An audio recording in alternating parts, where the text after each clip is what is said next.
나온 뉴스들을 언박싱해드리는 기자 언박싱. 오늘은 헤럴드 경제 배두원 기자 나왔습니다. 어서 오십시오. 안녕하십니까.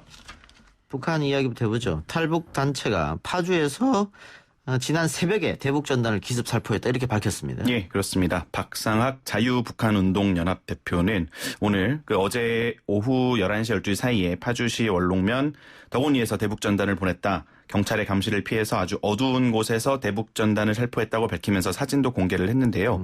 이 자유북한운동연합이 공개한 사진과 같은 현수막이 달린 이 대북 전단 살포용 풍선이 오늘 오전에 10시께 강원 홍천군에 있는 야산에서 발견되기도 했습니다. 그러니까 날아가다가 아마 좀 이렇게 북한까지 못 가고 떨어진 것으로 추정이 되는 상황이고요.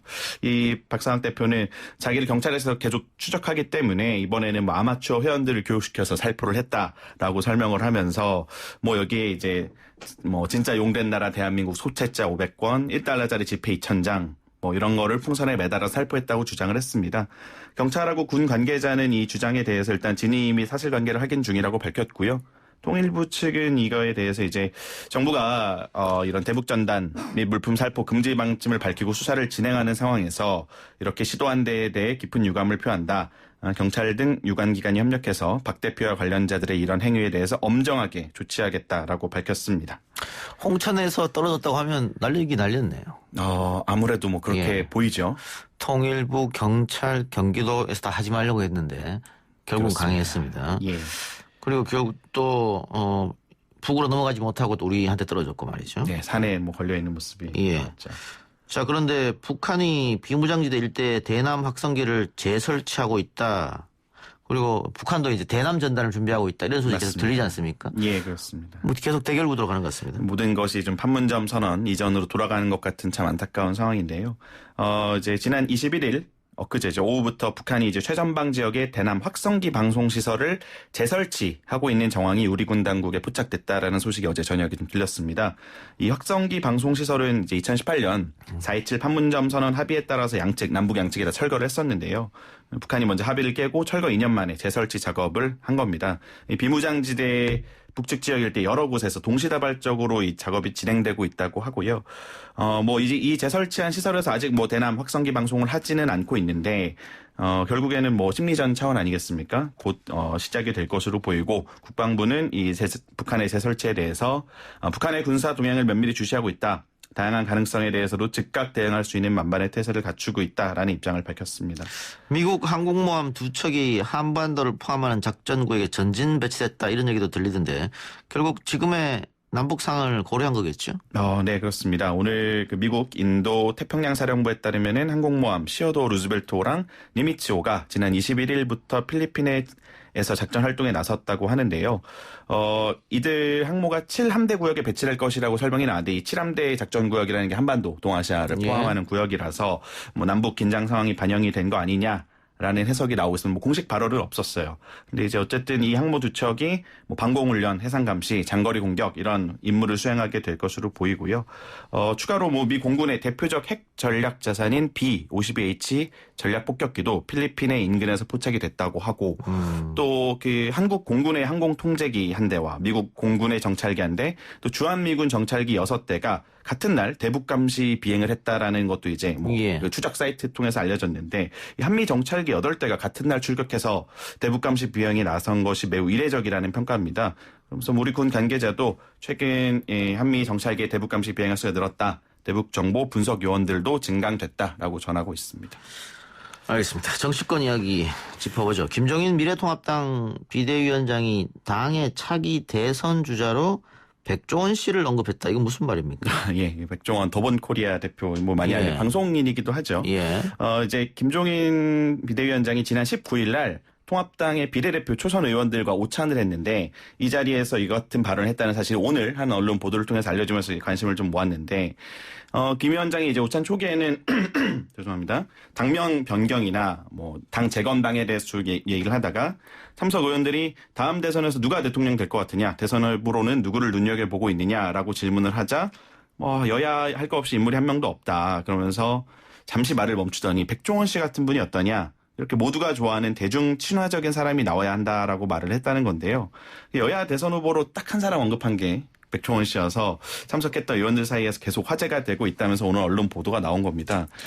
그 뭐 조수진 통합당 의원도 이제 오늘 페이스북에 언급을 했는데요. 그날 상황을 복기를 하면서 이게 뭐 대세로는 크게 의미가 없고 유력 정치인은 인지도와 인기도 중요하지만 그만큼 혐오도가 적어야 하는 것 아니냐라는 말씀 정도로 이해했다라고 이제 설명을 했는데 조 의원 글을 보면 일부 참석자들이 그때 당시에 지난 총선 때 여당에서 강남 지역에 공천을 준다고 제안을 했다라고 했다라는 말이 나왔다고 그러니까 백종원 씨한테 예. 강남 공천을 제안했다라는 얘기가 나왔다고 해서 뭐 그 부분도 관심을 좀 모았고요. 뭐 김종인 위원장 측에서는 지금 통합당 후보군이라는 분들이 대중과 괴리감이 있기 때문에 대중에게 사랑을 받고 편한 어법으로 소통이 가능한 분이 필요하다는 의미에서 예로 든 것뿐이지 뭐 특별히 대선 후보로 염두에 둔 건 아니다라고 선을 그었습니다. 예, 예를 그냥 들었다 이 말인데. 예. 어쨌든 화제가 됐고 백종원 씨 입장 나왔습니까? 예, 한 언론과의 전화 통화에서 입장을 밝혔는데요. 대선 후보는 꿈도 꿔본 적이 없다라는 입장이고요. 백종원 씨는 이제 나는 지금 일이 재밌고 좋다. 너무 당황스러운 이야기라 웃어 넘겼는데 보도가 회자가 많이 돼서 혹시 오해받을 일이 생길까봐 말씀드리는 것이라고 이제 인터뷰에 응한 이유를 설명을 했는데 사실 뭐 백종원 씨뿐만 아니라 뭐 유재석 씨도 그렇고 이렇게 좀 대중의 사랑을 받는 엔터테이너 분들에 대해 정치권의 구애가 예전부터 좀 있었던 일이죠. 예. 뭐 이분들이 뭐 정말 정치에 뜻이 있어서 자기가 나오는 건 몰라도 뜻도 없는데 불러내서 뭐 인기를 이용하려고 하면은 그만큼 뭐 우리 정치권에 좀 인물이 없다라는 뜻이 아닐까 해서 조금 씁쓸한 것도 사실입니다. 예. 법사위원장을 놓고 대치가 여전한데 어떻게 되는 겁니까? 18대 0 되는 겁니까? 지금 점점 뭐 그런 거로 가고 있는데 이제 지난 주말에 조영 통합당 원내대표가 18개 다 가져가라 예. 이렇게 배수의 진을 쳤는데 민주당 측에서도 18개 다 가져가겠다라고 경고를 오늘 날렸어요. 예. 어쨌든 민주당 입장에서는 상임위 구성 시한이 이미 넘어갔고 문 대통령이 3차 추경 비상한 방법을 요청까지 했기 때문에 더는 기다릴 수가 없다고 판단한 걸로 보입니다. 민주당 입장은 다음 주에는 추경을 처리해야 된다 이런 생각이잖아요. 그렇죠. 그렇다면 데드라인은 이번 주다. 맞습니다. 그렇게밖에 볼 수 없겠네요. 그래서 이번 25, 26일에 국회 근처에서 비상대기를 의원들한테 요청을 했다고 하고요. 예. 물론 이제 뭐 김영진 민주당 원내수석부 대표 같은 경우는 뭐 11대 7로 하는 게 국민 뜻에 따르는 것이다라고 말을 했지만 만약에 통합당이 끝까지 협상에 안 나오면은 사실 방법이 없는 거거든요. 그래서 이제 민주당 내에서는 12개의 상임위원장 남은 이거를 진짜 모두 선출하고 나중에 통합당이 원하면 돌려주자라는 뭐 한시적인 원 구성 안도 거론이 되고 있습니다. 그러니까 일단 3차 추경안을 이렇게 18개를 다 독식해서 하고 그다음에 나중에 통합당이 달라고 하면 돌려주자. 뭐 좀 신박한 방법이긴 한데 야당이 받아들일지는 좀 미지수인 상황입니다. 예. 문재인 대통령이 오늘 추경안 처리를 언급하면서 소잃고 외양간 고치는 일이 없도록 해달라라면서 다시 한번 국회에 촉구했어요? 예, 그렇습니다. 좀 전에 드린 말씀과 연결이 되는데 오늘 청와대에서 직접 주재한 국무회의 및 수도권 방역대책회의에서 이같이 말을 했고요. 추경안 처리는 다른 무엇보다도 국민의 삶을 지키는 데 절실하고 시급하다면서 소잃고 외양간 고치는 일이 없도록 국회가 지혜를 모아주시길 간곡히 부탁드린다라고 말을 했습니다. 사실 정부가 3차 추경안 35조 이상의 규모죠. 이거를 지난 4일에 국회에 제출을 했는데 지금 원구상 협상이 이렇게 미뤄지면서 20일째 심의 착수조차 못하고 있는 상황인데요. 그래서 이제 엊그제도 사실 문 대통령이 추경안의 6월 통과가 무산돼서는 안 된다. 비상한 방법을 강구해야 된다라고 밝혔는데 이어서 이틀 만에 또 국회를 좀 압박하는 이런 요청이 나온 건데 다만 이제 문 대통령 국회 운영과 관련한 것은 오로지 국회가 결정한 문제라고 선을 그었고요. 이제 알아서 여야가 해결하라는 거고 그러면서 이제 어려운 국민들과 기업들로서는 대단히 유감스러운 상황이다. 처리가 늦어지면 늦을수록 국민들의 고통이 커질 것이다. 라고 언급을 했습니다. 코로나19로 비상 상황이니까 뭐 정부 입장에서는 하루라도 빨리 추경이 통과돼서 그렇죠. 힘겨워하는 국민들을 도와줘야겠다 이런 생각이 있겠죠. 예. 뭐 원포인트라도 사실 처리가 좀 됐으면 하는 바람이 뭐 국민 한 사람 저도 있습니다. 예. SBS에서 고 노무현 전 대통령을 비하하는 극우 성향의 커뮤니티죠. 일베 용어를 또 자막으로 사용했네요. 예, 그렇습니다. 일단은 정확하게는 SBS 본체는 아니고 이 회사의 이제 케이블 채널 SBS 플러스에 소속된 SBS 펀이라는 그 방송사의 왈가닥 뷰티라는 프로그램이 있는데요. 출연자들끼리 얘기를 하다가 이제 뭐 단체 카카오톡 채팅방 내용을 설명하는 도중에 자막에 들어봅시다 고 노무 핑계. 라고 이제 나온 거예요. 이제 그놈의 핑계를 갖고 고 노무 핑계라고 적은 건데 이게 일베에서 노 전 대통령을 그렇죠. 조롱하는 비하하는 단어죠. 용어죠. 예. 이게 사실 올해 2013년에 충남 천안의 한 호두과자 판매점 대표 아들이 이 노 전 대통령의 죽음을 희화한 포장지에다가 고노무 호두과자 막 일베에 올려서 논란이 된 적이 예. 있었던 거고 바로 방송사 측에서 사과를 했습니다. 뭐 사과문을 좀 보면은 일베 용어를 자막으로 방송한 거에 사과드린다. 방송 전 사전 시사를 통해 걸러내지 못한 책임을 깊이 통감하며 뭐 고 노무현 대통령과 유가족 시청자들께 사과드린다라고 했는데 그 외주 제작 프로그램이라고 이제 얘기를 했고 그다음에 뭐 현재 회차 재방송이나 영상 클립인 모두 서비스를 중지했고 앞으로는 이런 일이 재발하지 않도록 주의를 기울이겠다라고 밝히긴 했습니다. 근데 제가 처음에 질문 드릴 때 또라고 한 거는 SBS가 처음도 아니고 한두 예. 차례도 아니고 10여 차례 이상 꾸준하게 계속해서 똑같은 잘못을 저질렀기 때문에 제가 또라는 걸 여쭤본 거거든요. 뭐 많이들 기억하실 텐데 2013년에는 SBS 뉴스8이죠. 대표 이제 뉴스 보도에서도 이제 노 전 대통령하고 코알라를 합성했던 뭐 그런 비하 그림이 나오는가 하면 14년, 15년 쭉 꾸준히 좀 이런 사건 사고가 이어졌었고 2016년에는 이제 런닝맨 예능 프로그램에서도 그 노 전 대통령 서거를 비할 때 쓰는 운지, 뭐 개운지 이렇게 자막으로 쓰이기도 했었는데요. 제가 사실 좀 친한 동생이 SBS PD에 지금 있어서 오늘 예. 좀 통화를 해봤는데 결국 자기들 본체는 이제 SBS 지금 펀이 케이블 방송사 말고 자기들 본체는 이런 일이 이제 하도 논란이 되니까 다 같이 모여서 사전에 프로그램을 좀 검토하는 거를 시사라고 하는데 4번씩이나 하고 있다고 하더라고요. 자기들은 그때 이후로. 그래서 이제 뭐 외주 제작에 좀 한계도 있고 뭐 일이 터질 때마다 좀 싸잡아서 욕을 먹으니까 속상하다고 개인적으로는 얘기를 하는데 사실은 너무 SBS만 반복이 되다 보니까 좀 할 말이 없는 게 사실이라고 이게 2013년부터인가요? 벌써 13번째 사고거든요. 같은 것으로. 그때마다 사과하고 재발 방지를 약속했음에도 불구하고 13번이나 반복됐다면 글쎄 뭔가 문제가 있는 게 아닌가 그런 생각도 드네요. 어쨌든 뭐 방송사 측에서 사과를 하고 재발 방지 약속했으니까 다시 한번 믿어볼 수밖에 없겠습니다. 네, 좀 지켜봐야 될 것 같습니다. 예, 오늘 기자 언박싱은 이 정도로 하고 마무리하죠. 지금까지 헤럴드 경제 배도원 기자였습니다. 예, 고맙습니다.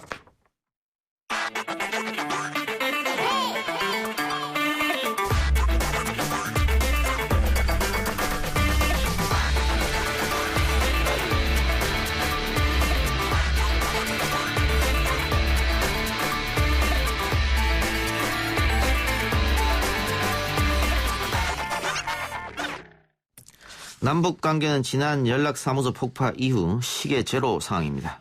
국회 원구성 협상은 주호영 원내대표의 복귀만을 기다리며 멈췄습니다마는 하루 이틀 내 복귀 가능성도 조심스럽게 점쳐지고 있습니다. 이런 상황에서 백종원 씨가 대선 주자로 소환되는 해프닝도 벌어졌고요. 미래통합당 사선 의원이죠. 홍문표 의원 전화로 연결해서 이야기 나눠보겠습니다. 오 계십니까? 네, 안녕하십니까. 네, 안녕하십니까. 의원입니다. 예. 자, 먼저 남북관계 이야기부터 해보죠. 네네. 남북 연락사무소 폭파 이후로 남북 경색이 계속되고 있습니다. 악화 원인에 대해서는 뭐 여러 가지 분석이 나오고 있는데 의원님 어떻게 생각하십니까? 참 말씀드리기가 그렇습니다만 첫째는 문재인 대통령께서 너무 지나친 유화 정책이 오늘의 화를 불러일으켰다. 이렇게 저는 진단을 하고 싶고요. 예. 그 내용은 뭐 여러 가지가 있겠습니다만은 그 유엔과 미국에 의한 북한의 경제 제재가 그리고 또 코로나로 인한 그 북한 인민들의 민심에 상당히 흉흉해지자 이런 시선을 남한으로 돌리기 위한 전쟁의 엄표, 뭐 이런 체제 유지, 뭐 내부의 그 결집, 뭐 이런 것이 도발의 상황까지 온 게 아닌가 이런 생각을 가지고 있고요. 이제 문제는 이제는 협박과 엄포를 넘어서 이 북한이 우리를 한 동포로 보는 것이 아니라 지금 적으로 보고 있지 않습니까? 예. 이것이 저는 상당히 큰 문제, 소위 전쟁도 가능성이 있는 그런 걱정이 되는 그런 상황이다 이렇게 말씀을 드립니다. 예. 그 어쨌든 원인은 문 대통령의 유화 정책으로 시작됐다고 그렇습니다. 판단하시고 지금 전쟁의 기운이 돌 정도로 엄중한 상황이다 이렇게 말씀하셨는데 네네. 그럼 우리는 앞으로 어떤 전략을 세우고 나아가겠습니까? 대북 정책을? 글쎄 뭐 여러 가지 뭐 전략이 있겠습니다만은 이제는 저는 뭔가 자유우방 또 미국 또 유엔 이런 곳에 우리가 펼 수 있는 소위 그 한국의 그 한반도의 평화를 위해서 노력할 수 있는 노력을 뭐 다방면으로 할 시기가 왔다. 너무 우리가 한 곳에만 대북 문제 핵을 폐기하고 평화를 여무는 그런 어떤 상황에서는 이제는 한계가 넘었지 않느냐. 예. 이렇게 생각을 합니다. 그러면은 유엔을 비롯해서 뭐 미국, 일본 이렇게 외교적으로 그 북한을 압박해야 된다 이런 말씀이십니까? 뭐 압박이라는 것보다도 지금은 우리 한국이 사실은 지렛대 역할을 했다고 보는데 예. 이제 그 한계는 전 도가 넘어서 이제는 그래도 누가 뭐라해도 유엔이 제기하고 있는 문제나 또 미국이 제기하고 있는 문제 또 우방 국가들이 우리와 한 어떤 정신적인 노력을 함께 해주는 데서 예. 북한이 지금과 같은 우발적인 행동을 자제할 수도 있고 또 뭔가 새로운 생각을 북한도 가질 수 있겠군이 계기를 만들어줘야지 그냥 강대강으로 눈에서만 보이는 상황으로 대치를 하다 보면은 우발적인 상황이 크게 번질 수도 있다는 염려의 예. 생각도 같습니다. 알겠습니다. 의원님 최근 국유재산법 개정안을 냈는데 이게 북한과 관련 있는 법안이죠? 그렇습니다. 예, 어떤 법안입니까? 뭐 아시는 바와 같이 이제 우리나라에는 여러 가지 법이 있지만은 이렇게 북한이 우발적으로 연락사무소를 폭파해도 아무런 우리가 거기에 대한 법적으로 제지할 방법이 없어요. 예. 그래서 이제 소위 국민이 낸 이 세금으로 국유재산이라 해서 북한에 이제 우리가 이런 연락사무소를 지은 거 아닙니까? 예. 그런데 이게 이제 법적으로 아무런 우리가 대응할 수 있는 방법이 없어서 요번에 손해 배상을 청구할 수 있는 그런 골자로 된 법안인데요. 예. 이것이 만약에 개정안이 통과가 된다면은 북한 내에 있는 금강산 지구와 개성공단의 그 수많은 여러 가지 그 기물들과 공장이 있지 않습니까? 예. 이것이 이제 우리 정부의 국유재산이라 해서 파괴한 사람이 손해배상을 무는 청구 법이 만들어진다면은 지금과 같은 우발적인 행동하는 데는 상당히 자제가 될 것이고 또 이것이 국제적으로도 손해배상의 어떤 배상을 받을 수 있는 길이 열린다. 그래서 우리는 개성공단에 있는 많은 종합적인 지원센터, 금강산 또 이산가정 면회소 또 금강산에 그 소방서가 우리가 있거든요. 예. 이런 것들을 아마 하나하나 우리가 법과 제도로 장치를 안 해놓으면은 뭐 때가 되면 하나씩 이렇게 폭파하는 그런 연출을 계속할 수도 있다. 그걸 우리는 막기 위해서도 이런 법이 필요하다 해서 이 법안을 낸 것입니다. 그런데 북한이 지금 뭐 남북 정상끼리 합의한 것도 깨트려 버리는데 우리 네. 법을 지키겠습니까? 안 지켜도 예. 우리가 국내에 없는 법은 만들어야 된다는 것이죠. 지금 현재 이것을 제지할 수 있다든지 손배상을 받을 수 있는 법은 없습니다. 지금 없죠. 예. 네, 그래서 지금 당장이라도 이 법을 만들어 놓은 것과 안 만들어 놓은 것과는 상황이 다르다고 저는 봅니다. 실질적으로 뭐 문제가 생겼을 때 배상받기는 어렵지만은 어쨌든 없는 것보다는 있는 게 낫지 않느냐 이런 말씀이신가요?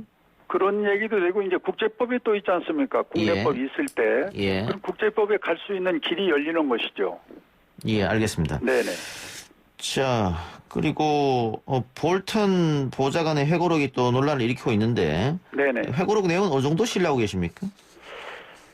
저는 뭐 그 자세한 내용은 지금 보질 않아서 모르겠습니다만은 예. 한국 뉴스만 보고 이야기를 드리는 것인데 저는 신뢰할 수 있다 이렇게 생각을 합니다. 예, 신뢰는 좀 하고 있다. 알겠습니다. 네. 이거 자세한 내용을 의원님께서 파악 못하고 하니까 국회 상을 좀 여쭤보겠습니다. 시간이 네네. 없어서. 원구선 협상 어떻게 되는 겁니까? 지금 뭐 미래통합당 쪽에서 민주당이 다 가져가도 상관없다 이런 얘기가 계속 나오는 것 같은데 과연 그게 될까 이런 걱정과 우려를 하신 분들이 많이 있습니다. 어떻게 보세요? 그런데 우리는 법도 중요하지만 관례와 역사를 무시할 수 없는 것인데요. 예. 73년 동안 우리 헌정사에 유례없는 이건 의회 독재거든요. 예. 이런 폭거는 민주당의 자행한 일이기 때문에 저희들은 참 뭐 수차례 국민들에게 또 언론에게 많은 하소연을 했습니다마는 전 결론적으로 말씀을 드리면은 대통령께서 결단을 시켜 왔다고 저는 보는 겁니다. 예. 지금 민주당 내부에 있는 누구도 아마 결단이라는 이름에서 이 문제를 풀려고 하는 것이 아니라 177석의 숫자로 밀어붙이고 있거든요. 예. 근데 대통령께서 21대만은 진짜 타협도 하고 우리가 좋은 정치를 하기 위해서 지난번 양당의 원내대표들 불러서 청와대에서 좀 식사를 했지 않습니까? 예. 그때 저는 유달리 본 기사가 진정성 있는 합치를 하자고 양 그 대표들을 붙잡고 악쏘는 모습이 참 아주 새로웠어요. 예. 그럼 대통령은 협치하자고 그러고 민주당은 독재로 밀고 가고 우리 국민들을 이건 우습게 알고 그러는 거 아닙니까? 예. 누구 이야기든지 진실이 하나 있어야 될 텐데 저는 이 부분을 해결하는 방법은 대통령께서 자기가 한 말씀도 있으니까 이제 이 법사위원장 돌려주고 그리고 지금 산재현 추경 문제라든지 또 이 북한의 도발 문제 이런 것들을 해결하는 아주 통큰 그런 대통령의 결단이 지금 필요하다. 민주당 내에서는 이것을 할 수 있는 사람이 저는 없다고 봅니다. 예, 그러면 결국은 법사위원장을 다시 돌려주지 않으면은 뭐 상임위 들어가지 않겠다 그 말씀인 것 같은데. 우리는 아무런 의미가 없죠. 예. 네네. 그러면은 만일 법사위를 민주당에서 돌려주지 않는다고 하면 상임위원장은 가져가지 않고 상임위원으로 참여해서 국회 활동을 한다는 겁니까? 아니면은 아예 뭐 다른 뭐 협의체를 여당한테 만들자고 하실 생각이십니까? 뭐 없는 법을 또 만들어서 하기는 그것은 좀 말이 안 되는 것이고요. 예. 이제 상임위원장 18석 다 가져가면은 예. 우리는 뭐 어떤 방법이든 국회를 들어가야 되겠죠. 예. 들어가서 국민의 대표로서 국민이 하고자 하는 국가에 필요한 법과 제도를 만들고 고치고 또 투쟁을 해야 되겠죠. 위원으로 들어가서 그러면 국회 활동을 하겠다 이 말씀이네요. 뭐 그거 외에는 방법이 없지 않습니까? 예. 위원장을 다 갖겠다고 그러니까. 예. 네. 알겠습니다. 자, 김종인 비대위원장이 그 초선 의원들이랑 간담회 하면서 뭐 백종원 씨를 언급했습니다. 차기 대선 후보로. 네. 뭐 아이디어 청원인지 모르겠습니다. 어떻게 보셨습니까? 그래서 저는 이걸 뭐 기사로만 봤기 때문에 예. 깊이 논평을 한다는 건 그런데 일단 뭐 이 백종원 씨는 그 국민밥상 뭐 이렇게 우리가 지금 통용되고 있는 분인데 예. 아주 훌륭한 분이죠. 예. 그런데 이 대통령 그 후보 우는 상황은 어디서 이게 촉발돼서 여기까지 왔는지 그것은 제가 잘 모르겠습니다만은 어쨌든 이분이 우리 충남 예산분입니다. 예, 아주 예. 훌륭한 분입니다. 예. 네. 예. 그러니까 의원님도 약간 이해가 안 되는 것 같은데 그 여야 대선 후보가 없어서 백종원 이야기를 꺼냈거든요. 여야 대선 후보가 마땅치 않다에 대해서는 혹시 동의하십니까? 지금 현재 상황에서? 대통령 후보는요. 그 시기가 되면은 대통령 후보의 그 능력이 있는 분들이 나타나게 돼 있습니다. 예.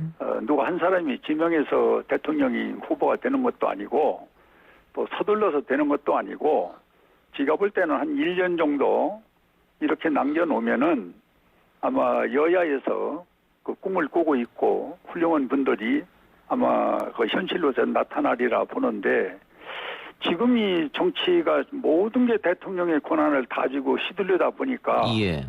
대통령이 누가 되느냐, 대통령 후보가 누구냐 여기에 지금 올인돼 있거든요. 예. 이게 저는 한국 정치의 한계고 잘못된 것이라고 봅니다. 그래서 시기가 오면은 당연히 대통령을 이날에 할 자연스럽게. 분들이 나올 텐데 예. 이렇게 미리 많은 시간을 놔두고 벌써 이 문제에 화제 돌린다는 것은 저는 조금 좀 준비 안 된 그런 어떤 예. 그 사담 비슷하게 하다가 이렇게 불거졌지 않는가 이렇게 예. 생각을 합니다. 알겠습니다. 근데 지금 뭐 차기 대통령 선호도 살펴보면 범여권 주자들이 굉장히 많이 앞서가고 있고 범야권 주자들이 많이 떨어지고 있거든요. 이런 부분에 대해서는 미래통합당 쪽에서 뭐 새로운 사람을 좀 발굴해낸다든가 그런 위감도 느낄 것 같은데요. 저는 뭐 개인적으로 새로운 사람들이 몇 분 계시다고 보고요. 예. 또 뭐 지금 여당에 이제 뭐 몇 분들이 앞서가고 있는 거 그건 뭐 집권당이니까 뭐 저는 있을 수 있는 일이고 또 그분들이 지금 우리 국민의 마음을 참 어렵고 고통스러운 걸 헤아려서가 아니라 예. 그동안 방송이나 조직이나 좋은 프리미엄 속에서 아하. 있었기 때문에 알겠습니다. 그런 숫자지 그것이 결코 예. 국민의 뜻은 아니라고 봅니다. 예. 의원님 오늘 시간 없어서 여기까지 듣겠습니다. 고맙습니다. 네, 감사합니다. 네. 지금까지 홍문표 미래통합당 의원이었습니다. 뉴스 듣고 옵니다.